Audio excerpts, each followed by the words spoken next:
Swinging a high drive into center field. It's at the wall. It is gone! Casas does it again. It's gone! It's into the bullpen! This game is tied! This game is tied! He swings and rips one to center field. It's high, it's deep, it's back, it's gone! Sale winds, he fires. Swing and a miss, strike three, it's over! The Red Sox have won the World Championship! What's up? Welcome back to Play Tessie. It is episode 132. If you're listening on drop day, it is September 20th. We are getting down to the end of this season. This is the official Red Sox podcast of WEEI. We're recording late 11:40 p.m. on a Thursday night. It is just me and Sammy here for you guys today. No Pat, and Joe is doing producing for WEEI Postgame Patriots. We're recording late because we watched the Red Sox play a bad game in which they had no offense, and then watched the Patriots play a bad game in which they had probably even less offense than the Red Sox, if we're being honest. And the Red Sox scored 0 runs. So that says a lot. But before we get going, hit that subscribe button wherever you're listening, wherever you get your podcast. Subscribe, rate us 5 stars, helps us out so much. And as always on YouTube, on the WEEI channel, Play Tessie playlist there. You can search for all our videos there. And as always on the socials, at Play Tessie on both Twitter and Instagram. So, yeah, I mean, I said it right there. Sox, no offense. We'll stick to the Red Sox. The Patriots are also very, very uninteresting, and the Celtics get started soon, and they'll be more fun than the Red Sox are at this moment, and the Patriots will be for the remainder of their season. But in this series with the Rays, they scored 5 total runs. They got shut out in the third game. They won the second game in which they scored 2 runs, but they got immaculate inning and struck out 14 times in that game. The offense is just, it's completely dead. And I mean, it's tough because like going into the third game of the series, it was like, if the Red Sox win this game, they're 3 games back of a playoff spot. And everyone was talking about, the Twins series would matter. The only issue was like, we'd been dreaming up that 3 games back of the Twins and entering that series only 3 back for a while. But the one contingency of that was there had to be no teams in the middle, because you want to be 3 back of them so you can control your own destiny. But it doesn't really work when you have the Mariners and the Tigers in front of you. And as it stands right now, the Sox are 4 games back of both the Twins and the Tigers. They're 2 games back of the Mariners, and there's 9 to go. So, yeah, that's not happening. Sammy, you give me your reaction to that, and I know you agree it's done, but just give me your thoughts on this offense. I'm going to go find the playoff odds while you do that. Yeah, really weird. I remember right after the deadline, right around that time, we were talking about how the offense has been good in terms of runs scored. However, we were all concerned a bit about the strikeouts, and I think right now it's just a monsoon of whiffs and bad takes, and just it's ugly. People are saying they've given up. I don't know if they've, mentally given up, but from the naked eye, it just looks like there's no approach. Duran today, first 2 at bats, just jumping out there, 2 pop-ups, pretty much the same at bat twice. Just frustrating. And not to point him out, it's everybody. Wilyer Abreu striking out at a ridiculous rate. He's had a really good year. Now he's not even, in my opinion, not even close to winning the AL Rookie of the Year anymore. He's completely fallen off. Agreed. Casas improving a little. Devers still looks pretty rough out there. Story looks good. If you're looking for a positive, there you go. Trevor Story looks okay. Not great, but okay. Yeah, I mean, so I did pull up the playoff odds. It is at 0.7% chance to make the postseason. So that's where we're at. But no, it's a good point that you bring up Duran, because the offense obviously has been cold for a while, but it died. It truly died in that moment. And I guess Devers should be looped in there too, but Duran and Devers both just fell off a cliff completely offensively. Devers still he's less than a week away from hitting the 1 month marker since he's hit a home run, and Duran has an OPS in the 500s in September.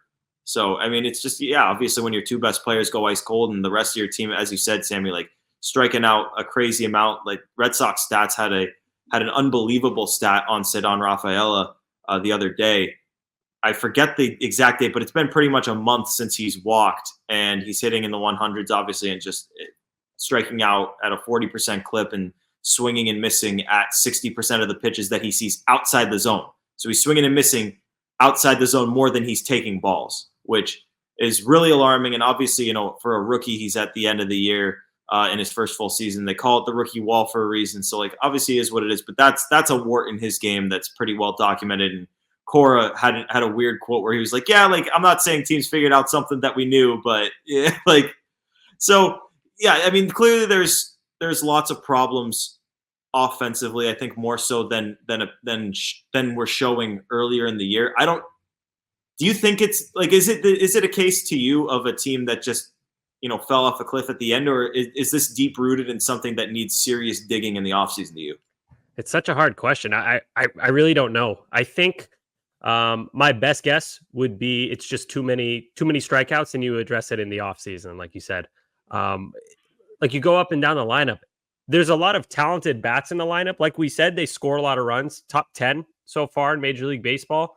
And they'll probably end somewhere around that unless they continue this unbelievably cold streak. But point being, these guys can score runs, but still up and down the lineup all year long, just too many strikeouts from your key guys. And that's the tough part, because you can't move on from a lot of these guys. They're locked in, like Rafaela locked in, Devers locked in, but they're high K guys. Same with Story. So I think the only way you fix this is by changing some of the fringe personnel and adding. You still got to add a right-handed bat at some point. Like, we've been talking about this. We've been talking about this since before the season started, that they were short a right-handed bat. They didn't really. And we said that when we thought Story was going to play the whole year and be good. Yeah, true. That's a great point. We thought that even with Story, they might need another right-handed bat. We still do. So, yeah, it has to be the offseason. I mean, I'm not one of those people who points to the hitting coach and says, like, oh, you got to fire Pete Fatsy. Like, what do you think? He's not telling them, hey, guys, we're striking out too much. Let's put the ball in play. Let's be a little bit more aggressive here. Let's change our approach. Like, it's the personnel, man. These are all guys who have struck out their whole careers, Major League Baseball or not, other leagues, wherever, other than like Yoshida, maybe. They're all high K rate guys. So it is just him. It is just him. I was actually doing a little bit of playing around, and this was like a week ago, so it's outdated now, but the numbers still stand.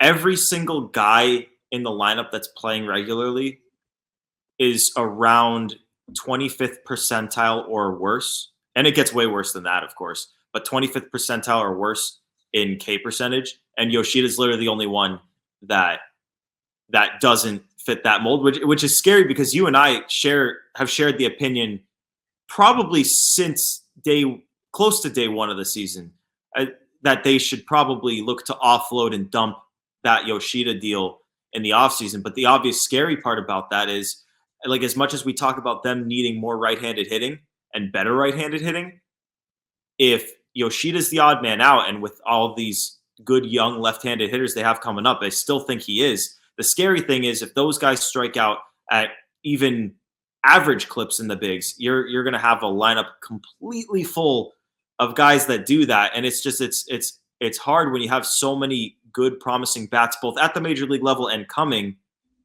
It's not like you're going to have to be really choosy with who you choose to bring into this group.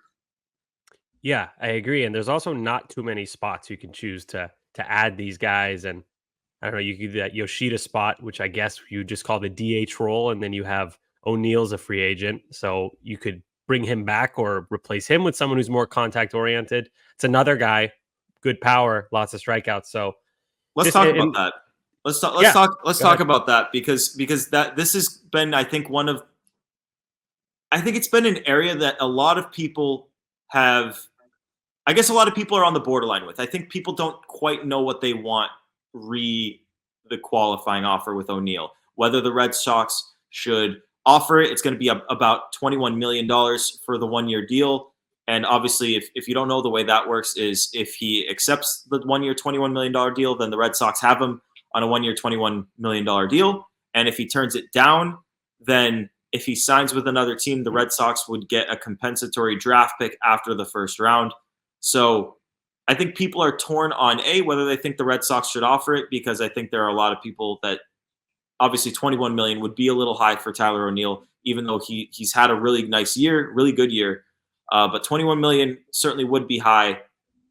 So a lot of people are torn on whether they want the Red Sox to do that. Obviously, if you don't do that, he's going to get a multi-year deal. And then obviously, if the Red Sox offer it, I think there is a group out there that would want him to accept it, understanding that the Red Sox do not have a lot of right-handed production at the plate. And out of the prospects coming, the only star prospect that's coming that's right-handed is Christian Campbell. Meyer, Anthony, Teal, all lefties. So I'm curious, Sammy. I know that we've talked about it a lot, but like obviously, 2 weeks worth of games, however many games they've played since we've last talked about it, it could change things. So curious, where do you stand on the O'Neill thing right now? I'm pretty torn because, like you said, they need the right-handed bat and they need power. And O'Neill this year, he's been great. There's no denying it. He OPS in the 900s, 30 plus. What's he at? 31, 32 home runs at this point. Like, he's been very valuable for the Red Sox. The problem is he strikes out a lot and he's rough against righties. And I know that more importantly, he hits lefties, but still, like if he's going to be your everyday guy, it's a tough fit. It's not really the giving him the qualifying offer. I think he's well worth that. I think we all agree he's worth that money on a 1-year deal. Who cares? It's just like, are they better off bringing O'Neill back, or are they better off moving in a different direction and getting a different corner outfielder / DH who's more contact oriented? Because right now, I mean, Tyler O'Neill is driving in himself more than his teammates. And, 30 plus home runs is great, but at the end of the day, like, they need guys on base. And if he's just hitting solo shots, it's not as effective. It looks good on paper, but the point is to win games. So it's just a matter of like, can you get enough on base kind of contact oriented guys in that second base role? Because that's the other obvious open spot. Can you fill that with Christian Campbell? Can he quickly become acclimated to major league pitching? Is he going to have strikeout issues at the major league level? Or do you go with a guy like Mydroth, who's a great contact OBP, gets a lot of walks down in AAA? He could be your second base guy. And then you can maybe stomach bringing back Tyler O'Neill and living with the strikeouts and keeping that power. So it's really hard. And I hate to ride the fence on an issue like this, but we still got a lot of time. So right now I lean yes, bring him back, but yeah, Sammy, I mean, it's not firm or anything. Are you saying you're under the assumption that if they offer him the qualifying offer that he's going to take it? Yeah, I think he'll take it. Probably let's say 65% confidence rate that he'll take it. Like, kind of where it sounds like he wants to be here. The Jemai interview kind of swayed me a bit too. It sounded like he really wanted to be here. And a guy who's a pending free agent, he has no reason to say that. Like, he doesn't have to say that at all. He could still get the same amount from the Red Sox. But to say that makes me think it's actually true. Like, he's got no reason to lie. So yes, I do think he'd accept it. I think obviously he'd prefer a multi-year deal. But if I'm the Red Sox, I can't justify giving him a multi-year deal. As much as I like the guy in the game, it's just no. That's where you get me too. And I'm not wavering. I'm still fully entrenched in the give Tyler O'Neill the qualifying offer boat. I'm okay with them overpaying a little bit as long as it's a 1-year deal. I think your options for right-handed bat production on the market improve. The year after, I think if you listen to the show, I'm obsessed with Vlad Jr. I think it's unrealistic to expect the Red Sox to pay him, but I'm going to hold out hope.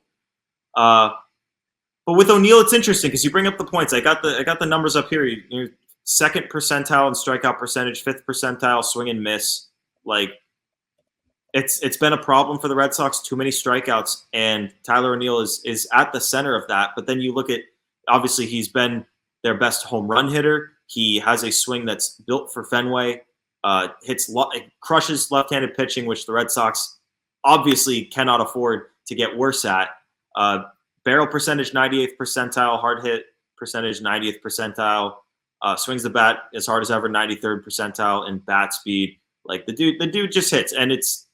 The tough thing is that, obviously he's slowed down speed-wise as a guy who was in the 98th percentile sprint speed at one point in his career. Now he's in the 55th percentile. Was he really? He was that fast? Dude, I knew he was that fast. Oh, my God. I didn't know he was 98%. I would have told you 85th. Yeah, dude, right. He was that fast. But it's not – he's slowing down. So he's 55th this year. You can expect it to take another step back next year. Obvious defense, that's a multi-time Gold Glover, but now by outs above average, he's in the 14th percentile. But the good news is if you're going to bring him back, it's probably going to be mainly in a DH role just because of the outfielders you got coming. Like, you still got Duran here, you still got Willier here, you still got Cedon here, and you got Roman Anthony coming. So you're probably going to maybe deal one of those guys. That's probably a question for another day. Maybe we talk about that on tomorrow's show a little bit deeper into that discussion. But to me, I know the swing and miss is a problem, but they need right-handed bats that can hit left-handed pitching. They need guys who can use the monster to their advantage, and he uses it to his advantage by soaring balls a mile over it. I just think it would hurt. I think if you lost Tyler O'Neill, I don't trust them to bring in another right-handed bat that can hit lefties the way he can and play every day. Because like we talk about, like Ref Snyder and Romy Gonzalez have both been really good this year against lefties for the most part. But to get another full-time guy that can hit lefties and play every day, like I just don't like unless they're another thing we could talk about another time was that whole Alex Bregman thing. We'll have plenty of time to talk about him in the future, the near future, because the offseason really is coming. But let me read you this Craig Breslow quote on the Tyler O'Neill thing, because it's good that we're bringing this up now.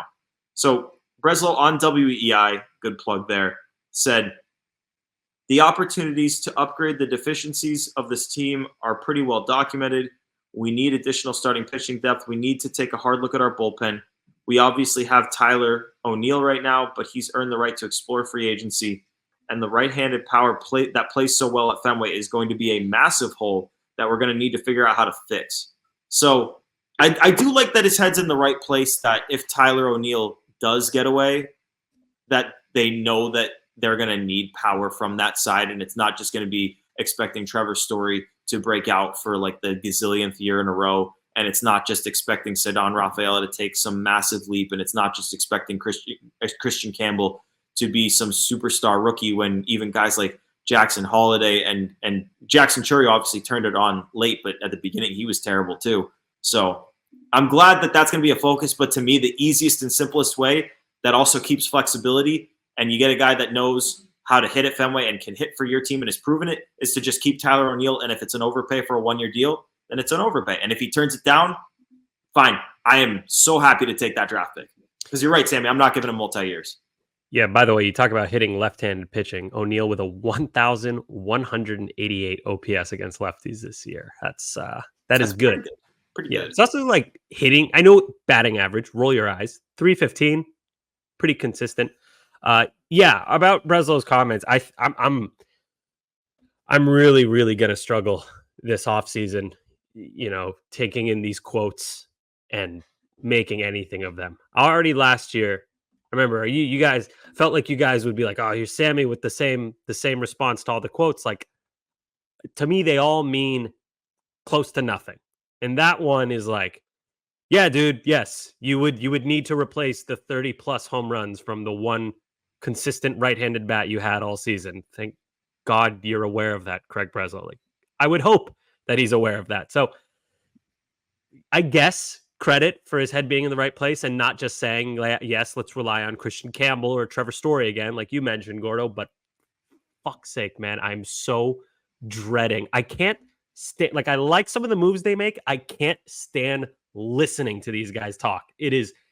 I want to bang my head against the wall every time they talk. It's just the same, like the most broad answers you can imagine. And they can mean whatever you want them to mean. You can make of them whatever you wish. Like, do you want Craig Breslow to sound like a liar? Sure. Cool. You could say he's lying. You want him to sound like, oh, yeah, his head's on straight. That's great. You could talk yourself into that too. They're so broad, and that's why I get so frustrated. But this one's kind of a nothing burger. I'm just mentally prepping myself to just rage. The first time, probably one of the ownership guys, if they talk this time around, probably will.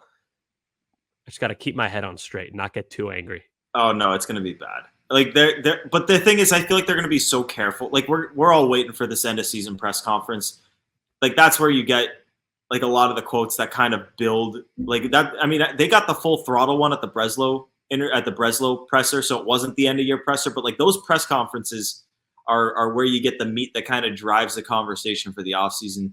But I agree, Sammy. I'm not going to take. That's the thing is you can't take any of the quotes to mean that action will happen, because action takes money or sacrifice in terms of prospects. And sometimes you just aren't willing to make that sacrifice in terms of the prospects. And sometimes you have an owner that doesn't want to spend. And in this case, I think it's probably pretty likely that they still have an owner that doesn't want to spend. I think them cutting payroll in the lower levels of the front office and and firing people and asking people who want to remain in the organization to take pay cuts. I think that's a bad sign. So I agree. Spending wise, I'm not getting my hopes up, and I'm going to try to not read into the quotes. But what I will take away from this is that at least he understands that the need is there. Maybe he doesn't have the financial resources to pay the right guy to fix it, but at least he understands that the need is there, because it's a need that I think you and I and Pat talked about a ton last offseason, and they didn't address it, and they didn't really ever talk about it. It didn't feel like they thought there was a need there, but now they know. But why did it take them that long? Isn't that alarming? Like, why didn't they address it? Even at the deadline, you could have done a little bit more. Danny Jansen, really? I know we all talked ourselves into maybe that was a smart ad for like a week there, but let's be real. It's Danny Jansen. We were at Fenway when that happened. I remember we looked at each other like, what? Danny Jansen? So a little shocking at first. I don't know, man. And just, I'm glad Craig Breslow realizes they need a right-handed bat. But the scary thing though is it kind of feels a little bit like they're saying we need the right-handed bat if Tyler walks. Whereas it feels like they need to improve their offense against left-handed pitching, even if he doesn't. That said, I feel like a lot of these things could come together just because like they have so much left-handed talent that even if they're not going to pay a guy, like they're going to trade people, they're going to trade good players, they're going to trade good prospects, they're going to make moves that hurt, whether it be this offseason or next. You know, what they get for that, I don't know. But, like, when you send those guys out the door, you're going to have to balance the roster at some point. Like, Cora's talked about it plenty. Do you think that O'Neill, Story, assuming he's healthy, Campbell, Wong, Rafaela, is that enough right-handed thump / on base / skill in general? Well, you know my answer to that is no. But you know what I got to bring up here is another guy that Breslow talked about that we have not mentioned. You didn't mention him there, even when you were talking about all the right-handed hitters the Red Sox have, is Vaughn Grissom, who yes. And I'm going to pull up Breslow's quote on him as well. Ah, crap, I just had it. All right, I got it. All right, so he was asked on WEI if he regrets the Chris Sale for Vaughn Grissom trade. And he said, it's a fair question. There are 29 other teams that would benefit from Sale pitching at the front of their rotation. We would as well. I still believe that the trade can only be fairly judged and evaluated down the road. Grissom is a guy we're excited to have and will have for a long time. I don't think we saw what he's capable of doing over the course of a season. The Grissom we've seen over the last month or so in Worcester is much more indicative of the player he can be and the player that he will be here. But sure, it hurts that Sale is having such a successful season in another uniform, but I recognize that when you make these trades, there's always a possibility, and his talent was never going to be questioned. So Breslow clearly sending a message that they very much still believe in Vaughn Grissom. And we talked about Yoshida being kind of the only contact-oriented guy. Grissom, I mean, it is interesting to think about how different things could have been if Grissom was the good version of Grissom that clearly the Red Sox were hoping they were going to get. Because we talk about how this team has issues with contact, hitting the ball, and we talk about like literally just making contact, not striking out. And then we talk about how many issues this team has with hitting left-handed pitching. Grissom being the good version of himself, it wouldn't have made them great at either of those things, but that's a guy you insert in the lineup and you feel confident if he's at his best in both of those spots, and he plays every day. So obviously getting him back and him being, a better version of himself would be huge. But again, that's something that's a little bit scary to count on. But they do have a few shots at this. It's like Grissom at second base. If that doesn't work, Campbell at second base. If that doesn't work, like Myron's Story. Like there's a lot of different routes you can go. But obviously I'm sure they hope to get better production from Grissom next year. Yeah. So regarding Breslow's quote, I'm going to do the thing again. My first thought is, what else could he have said? Because there's no world in which he goes like, I fucked this one up, boys. Sale looks great in Atlanta. Grissom stunk this year. That's on me. We really could have been a contender if we had an ace, and I traded him away. So my apologies. He's never going to say that. So while I agree with what he said, I don't know how much stock I put into it. Not if I believe it or not, just how strong those words really are. But I do think that Vaughn Grissom is someone who should get an extended look and at least a shot at second base. I don't know how they're going to do it. I think there's a good chance that Christian Campbell is the guy moved in a trade, because I think the only way they're going to get a an ace, which is the biggest need, is a trade. And I think Campbell has a ton of helium. So he might be gone and not an option for second base. If that is the case, then it's basically who? Grissom, Hamilton. Technically he's in the mix. Mydroth. Am I forgetting anyone? I feel like Well, if you're talking about opening day, Marcelo and Story being your middle infield probably isn't on the table. But if you're talking about like the majority of next season, I think there's definitely an argument to be made that Meyer will play more than 50% opening of the day. Just opening day, I'm talking, because it's so hard to tell with Meyer. Like, he hasn't even seen AAA pitching. No, he won't. He won't be opening day. No way. Yeah, he can't. But opening day wise, I think those three guys are kind of like the three options right now. And who knows? I mean, they could make a move.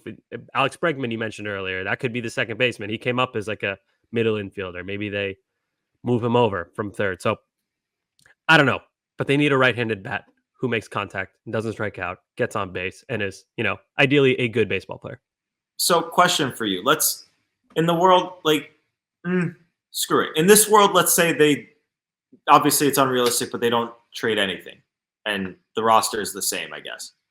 What role do you see Grissom having by like mid-season? Like, that's the thing. Is like you can look at it from an opening day perspective, but like I get confused when I try to think. And obviously, this is why a trade needs to happen. This is why, as you said, there's a good chance I think that Campbell could be the one to go. I agree with you on that, because even before this season, we were thinking, okay, like next year, if Marcelo is going to be in the majors, he is probably your shortstop, and Story's your second baseman in that case. Yep. And if that's the case, where does Vaughn Grissom play? And if he performs, it's like, is he a utility guy? Even if he is a utility guy, like how often is he going to be able to get in the lineup with the amount of talent you have in the outfield? Like, we were talking about left field before, but like at this point, like Cedon's your center fielder. You've locked him in financially. Like, that's your guy. Like, you got to stick to that. And Duran is your left fielder, and that has been your best player this season. So like, obviously he's going to play every single day as he's done this year. So like when Meyer comes, like, I just don't even know. I don't think there's an answer to this unless there's something I'm missing. Like, especially if Campbell sticks around, like there are too many guys. And with Vaughn Grissom in particular, it feels like there's just always been this uncertainty about where he goes. And I just don't know. I don't know. Yeah. There's also Romy and there's Sogard. Like they've got decent org depth at second base, but there's just not one guy who's caught on yet. And I think we all expect Christian Campbell to be that guy if he stays. But if he doesn't, I would probably go with Vaughn Grissom. He's the guy with the pedigree, former top prospect. They traded a lot for him. The Red Sox are, for better or worse, they're a bit stubborn. So they've made investment's not the right word. They put a lot out there to get Vaughn Grissom. Chris Sale, that's not a small piece to move. So I think that hypothetically, if no trades happen, which I think is like close to impossible. Yeah. But if it were to happen, I would say Grissom would probably be my guy right now to get that job to start. But literally, like, we'll say in August, Marcelo Meyer, has hit AAA, and like he's probably up way before August. Like, he'll probably be up in like May or June. Like, what do you even do at that point? Like, and you're thrilled, dude. At that point, you're thrilled. Yeah. You're like, crap, we got so much talent. That's a great problem to have. So what? I don't know, man. That's get hurt. Like, is Meyer coming up because he's had 250 at bats and it's like he's not getting better or worse, or is he coming up because he's had 100 at bats and he's forcing his way up? He's hitting 427 and he's hitting tanks all over and playing great defense. Like, there's so much context that goes into it. It's so hard to answer right now. And I mean, we're in for a fun offseason. It's just there's gonna come a time at some point where Breslow is gonna have to put on his big boy pants and make a big move, and we've yet to see it. I mean, I would say the Sale Grissom trade is probably the biggest we've seen. But you could also just say that's a 35-year-old pitcher who hasn't been healthy in 2-3 years on an expiring deal for a young prospect that's blocked. So I wouldn't say that's a blockbuster. It's a significant, but we're yet to see that's the big one. Boy. Well, that's a big boy pants. And I would argue the Verdugo one, even though it's not a significant trade, it was a big boy pants move just because it's ballsy just sending him to the Yankees. He's shown that he's not afraid to do it. I obviously, like, again, he had a quote, and we texted about this. I don't have it in front of me, but where he basically said the success that we've had, just growing guys and at the big league level has, like, you have fewer needs to fill, and like you can target more premium players when you have fewer needs to fill. And obviously that's another quote where I'll go back to what you said before, which is like, obviously words are words, and what is he going to say? Like we've heard this at the beginning of off seasons plenty. So take it with a grain of salt. But yeah, there's gonna be so much to talk about this offseason. Again, like, yeah, you're right. They're gonna have to trade stuff. They're gonna have to make big boy moves, and we didn't even talk about the ace. I mean, the biggest need is to get like a real number one starting pitcher for the fucking second year in a row. We're saying this, so hopefully they actually do it this time. Yeah, and like you could do that. You could do that, and like it's just so frustrating. And like we'll get to the preview in a second because we are running a little high on time here. But the thing that they have so much farm depth and they have so much room under the tax line. It's just like if you'd given these resources, this financial space and this amount of prospect depth to the Red Sox 10 years ago, like they would trade for like Garrett Crochet and sign like Corbin Burns or Max Fried. And talking about Soto too, we'd actually be talking right now. Yeah. When people mention like, well, the Red Sox should take a look at Soto, it's laughable to me. It's a joke. I tweeted the other day, get ready, Garrett Crochet. That's going to be my guy that I want the Red Sox to trade for. And I have like a million reasons why.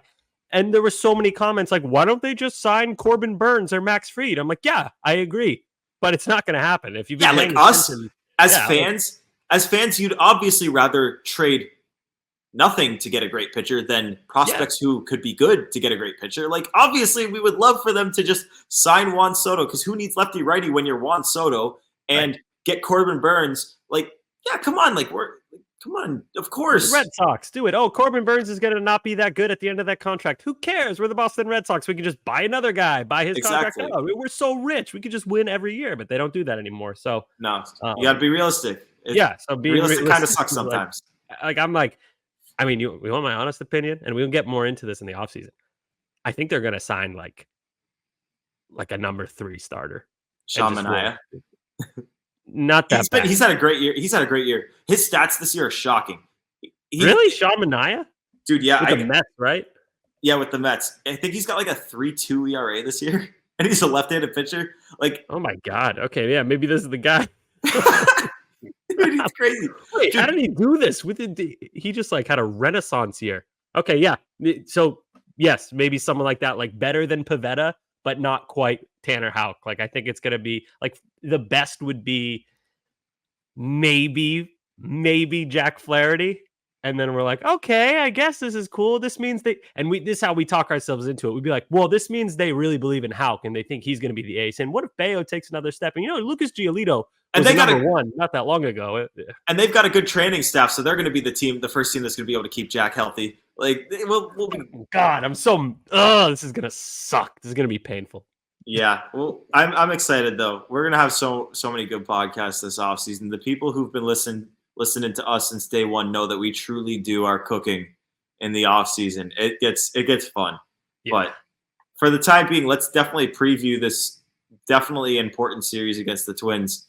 The series that was supposed to be important, but they are 4 games back and there are multiple teams in front of them, and the team does not score runs anymore and thus does not generally win games. So here we go. Twins are 80-73. They are 10-20 in their last 30. They've been begging the Sox to get back into this, and they have absolutely no interest in doing so. The team that does have interest in doing so is the team that's management, and their GM just completely gave up on them in the middle of the season. Jack Flaherty's old team, the Detroit Tigers, they sold at the deadline. Javi Baez goes out for the year. It doesn't matter. We're going to become the hottest team in baseball and just charge the Twins, who have completely just blown this wild card lead. Again, 10-20 in their last 30 games. They just dropped 3 of 4 to the Cleveland Guardians. We'll talk some pitching matchups here. First game, not sure. I think, Fitz has been announced. So Richard Fitz versus David Festa, who's got a 5.07 ERA in his 12 games this year. His last 2 starts are combined 7 2/3 innings, 6 earned runs. Second game, Cutter Crawford versus Pablo Lopez, who is one of the better arms in baseball. He's got a 3.84 ERA, so not necessarily his best full season, but he's got a 1.11 ERA in his last 6 starts. He had a 10 strikeout outing 2 starts ago. Third game, Nick Pivetta versus Zebby Matthews. Weird name. 6.3 ERA and 7 career starts, but a lot of that was a 2-inning, 9-earned run outing on the 31st against the Blue Jays. This guy is the number 81 prospect in baseball. So he's got name value, whatever. Hasn't happened at the big league level to this point, but obviously plenty of potential there. Hitters, Carlos Correa is finally healthy, and when he's played this year, he's got a 905 OPS. Byron Buxton just came off the IL, is 4 for 18 with a home run in his 5 games since his return. Royce Lewis, you probably saw his insane start to the year. He was hitting everything out when he was healthy. He's still a good player, but it's only a 560 OPS in his last 25 games. So he's definitely hit a wall there. Kyle Farmer, 1054 OPS in his last 23 games. Matt Wallner, 906 OPS for the season and an 857 OPS in his last 27 games over the last month. I feel like no one talks about Matt Wallner. For whatever reason, like people listening to the show probably never heard of Matt Wallner. He had a good year last year too. Christian Vasquez is on this team. Part-time player at this point, just a 379 OPS in his last 15 games. They got a couple of switch hitters to watch out for in Carlos Santana and Willie Castro. Honestly, looking at the offense, I and like how guys have been playing, I don't quite understand how they're 10-20 in their last 30 games. But weird team. By the way, Wallner is kind of like Ref Snyder reversed. He only hits righties. Like he absolutely cannot hit lefties. 660 OPS, but against righties, 969. So maybe that's why he doesn't get talked about too much. He's just kind of like a platoon kind of part-time guy. Like a little. But it's like more like a Willier. Peterson. It's Willier though. He's better Willier because like he plays against the righties. Yeah. He's kind of like Willier, but he's not really a prospect. He's almost 27. I don't know. He's like young Jock Peterson. Yeah. So okay, Joe. As I said, Joe is producing for WEI Patriots postgame right now. So I'll give you the update right now. Series predictions. I got it right. Pat got it right. We correctly predicted 2 out of 3.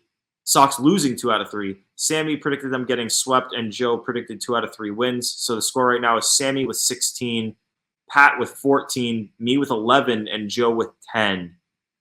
Okay, I'm going to give you Joe's and Pat's predictions first. Joe is predicting the Sox to lose 2 out of 3, and Pat is predicting the Sox to win 2 out of 3. Sammy, you have this thing locked. Oh, no, you don't have it locked up. Pat got it right and you didn't. So Pat gained a game on you. So you know that Pat got first jab at it. He has Sox winning 2 out of 3. So what are you going to go with?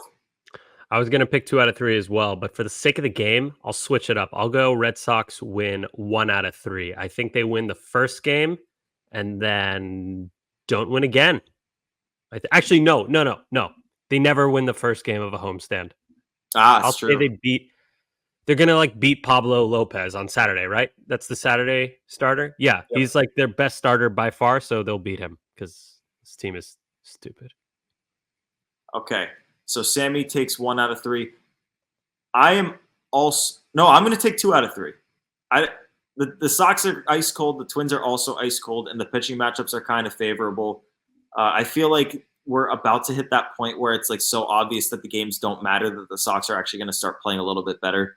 Mm-hmm. So yeah, I mean, to be expected. So I'm going to go win-loss-win, beat David Festa and Zebby Matthews, who both have ERAs over 5. So yeah, let's lock that in. We'll write this down so Joe can put it in the notes to keep track. Next, we've got Crystal Bomb. Just say it, Sammy. Bomb it. Crystal Bomb. So I got the point on the Tristan Casas home run. Nobody else got points. Sammy had Abreu. Pat had Duran. Joe had O'Neill. None of them went deep. So the score right now is Sammy at 23, me at 20, Pat at 9, and Joe at 6. So I still have to kind of run the table. We're at the point where I have to win it every week and you have to lose it every week. And even then that just gets you're me the Red Sox. Yeah, you're the Red Sox. I have that 0.7%, but it's not 0. All right. I'm going. Hold on. Let me give you their picks first. Okay. Pat took Story, and Joe Joe took Romy. I feel bad because these guys are all right-handed pitchers, so I don't think Romy's going to play. But Joe took Romy, so honestly, he could pinch hit against the lefty, and it would be probably the GOAT pinch hit or the GOAT crystal bomb pick of all time if Joe gets this one. All right, I'm going to go with Casas. He's going to put the nail in the coffin for this competition for me. I wouldn't say he's hot right now, but he did hit a 398-foot home run against the Rays in beautiful Tropicana Field. So, yeah, Casas, seal the deal for me. I'm going to take Masa.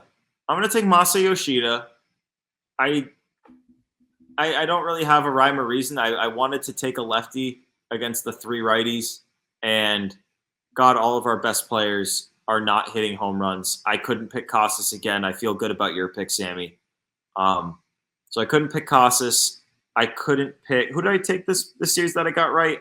Casas. Oh, it was Casas. Okay, Yeah. Then I really couldn't pick Casas. I think I got a point. Oh, I got a point last time with O'Neill, so I couldn't take Casas or O'Neill. Devers hasn't homered in a long time. Duran hasn't been hitting for power. Willier hasn't really been hitting much. Like none of these guys. So I just got to go Yoshida and hope he gets one. But yeah, give me Masa Yoshida. And that's going to take us, Sammy, to your segment. What do you got for us? Your favorite segment, everyone's favorite segment, where we take a walk down memory lane, especially from me, because I'm a time traveler. It's guys being dudes. Ooh, yeah. We could use some winning today, Sammy. We're going to win this segment.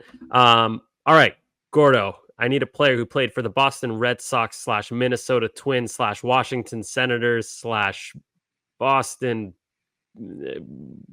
baked potatoes, whatever they used to be called. All right, who you got? So I'm going with, I'm not even going to say Red Sox legend. I normally would do it just to piss you off, but this guy I can't give it. Abad. It's not Abad. And like maybe this is unfair because I feel like there's like a group of people that like weirdly like this guy because he was just really random and like didn't do anything wrong, but he just was not good. Let me guess. It's just me and you right now, so we got a little extra time. What outfielder? Not an outfielder. It's going to be tough because he literally only played one career game for the Twins, but it was the only other team he played for in the majors. Oh crap! Okay. He was an infielder. He played for the Red Sox in like the 2016, 17, 18, 19-ish era. It's like he played for the Red Sox when they were good. Danny Valencia? Not Danny Valencia, though he would apply. I don't know. Tell me. It is Zhu Wei Lin, who is one of the Red Sox players of all time. He is a World Series champion at that. Played 101 games for the Red Sox, which is probably 101 more games than he should have. He played just one game for the Twins. I don't even think he had an at-bat in that game. But he is such a perfect example of why org depth is so freaking important, because that team, as great as it was like if one guy went down, it's like, all right, we're going to Zhu Wei Lin in the infield. He had a 614 OPS in his career for the Sox. Oh. Today, think about it a little bit more. It's like, okay, if guys go down, we go to David Hamilton. He's pretty good. If someone else goes down, I mean, we've got a couple of, we've got two stud infield prospects down on the farm. And Chase Mydroth has had a really good year in AAA. Doesn't strike out, makes tons of contact. And, like, he's good. Like, they've got plenty of depth now that, like, if a guy goes down, obviously you don't love when, like, if Trevor Story goes down again, but you got options. Back then, like, if guys went down, they just didn't have options. But good thing the guys were healthy and they won the World Series. It's another guy who got to wear the famous number 5. Yeah, what the hell was that about? Everyone gets it. Everyone gets it, but like at least like the other guys were like established. Like a lot of them were free agents that like had major league experience. Like they had like respect on their name. It's like Zhu Wei Lin was a minor leaguer that had no prospect status or anything. He was obviously just a fill-in. Like, why? Like, why did he not for 79? Like, everyone else gets that. He had a weird number. I actually can't remember what his weird number was. I think it was like 76 or something, and he graduated upgraded. that. Let's see, Zhu Wei Lin. Let's see. He played like 4 different seasons for the Red Sox. So I guess when you're on your 4th year. Whoa, he wore number 30 as well? I don't remember that. Wow, this is a tough one. Wow. Yeah, by the way. Yeah, wait, he had no at-bats for the Twins. You're right. He must have just like defensive replacement one day, and then that was that. He was even Zach Short got got to the plate a couple of times for the Sox this year. Zach Short, I forgot about that dude already. We'll use him for guys being dudes next year, but who you got? All right, you're gonna love this one. You know him well. He played for the then Washington Nationals, who became the Senators, and then went back to the Nationals and switched their names a few times, and then they became they were the Nationals before they were the Senators. They were like, here, I got it right here. They were the Senators, and then the Nationals, and then the Senators, and then it looks like they moved to Montreal. Yeah, That's fine. I didn't know they were the Nationals before that, but go on. Tell me who you got. Yeah. Oh my God, this is weird. Yeah, they bounce back and forth, but I got. You remember him well. He was a pitcher, 5'9", 173 pounds, Bullet Joe Bush, who was cremated in 1974. It sounds like a president. He's dead, but he was actually good. So this guy pitched for the Red Sox for actually 4 years, from 1918 to 1921. Listen to these numbers. I don't know how I'd never, literally never heard of this guy until earlier today. 3.25 ERA in 110 games, 777.2 innings, and not crazy, but a very, very respectable 108 ERA plus. So pretty good. And 3.25 ERA over that time. Like, this guy was actually a pitcher. A lot of these old guys that I pick are schmucks who were terrible.